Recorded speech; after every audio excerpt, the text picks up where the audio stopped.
Gérard, bonjour. Oui, bonjour, On est devant cette magnifique voiture Renault Dauphine. c'est ça, tout à fait. Elle est de 63 et elle a été modifiée type proto en 72, passée aux mines.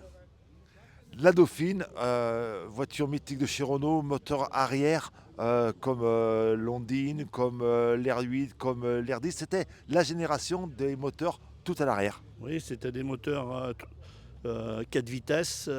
Hier, c'était autour des 30 chevaux, 34 chevaux. Celle-ci, c'est une 5 vitesses maintenant, avec une boîte spéciale. Et puis, elle sort 153 chevaux pour 580 kilos. Une voiture qui est une voiture de rallye, on peut le dire. C'est vraiment une voiture qui a été modifiée pour faire du rallye.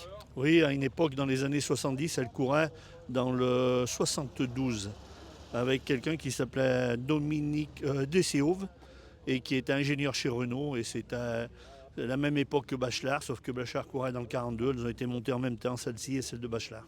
Donc il y en a très très peu. C'est vraiment pratiquement un modèle unique. Peut-être pas unique, mais dans les vrais qui ont été homologués par Renault, il doit y en avoir 4 homologués. Et des protos, il y en a eu quelques-unes. Ouais. Une voiture, on le voit, un capot qui est en fibre, une voiture qui est légère. Ben oui, très légère. Alors pourquoi? Georges Quiron m'a expliqué un peu pourquoi la Dauphine. La Dauphine Primo, il y en avait beaucoup dans toutes les casses pour trouver les pièces. Et la deuxième, par rapport à la R8, elle avait une forme plus arrondie avec une meilleure pénétration dans l'air.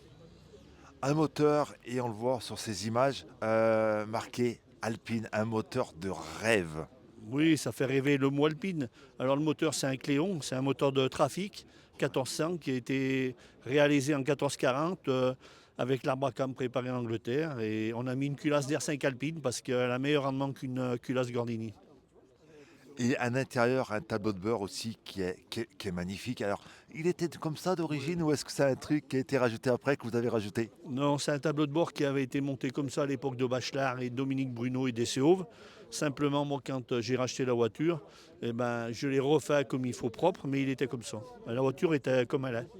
Une voiture comme ça se trouve comment vous avez mis la main sur ce joyau? J'ai mis la main, c'est grâce à Richard Lombardo. Je cherchais un proto Dauphine ou 4 chevaux.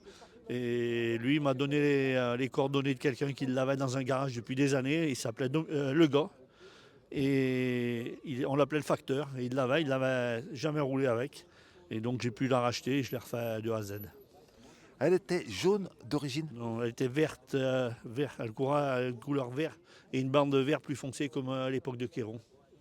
En tous les cas, un magnifique véhicule. Et puis Gérard, il travaille déjà, vous travaillez déjà sur alors autre chose, Ford. Ah, une Ford RS 2000 MK2 avec un moteur de 200 chevaux que j'ai été chercher à Liège, préparé.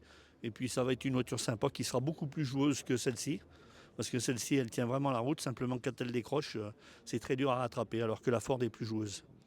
Dernière question, lorsqu'on roule avec une voiture comme ça, on fait quand même gaffe à pas la casser. On n'ose pas trop y aller dans les virages, entre autres. Eh ben oui, dans tout ce qu'on fait, on essaye d'être vigilant parce que quand on casse, eh ben, ou ça coûte cher ou c'est difficile à retrouver. Alors j'ai fait l'ouverture de rallye des Noix parce qu'elle avait gagné les Noix à une époque avec Bachelard. Et j'ai fait 2 fois l'ouverture du rallye de Grenoble. Voilà. Merci beaucoup. C'est moi qui vous remercie.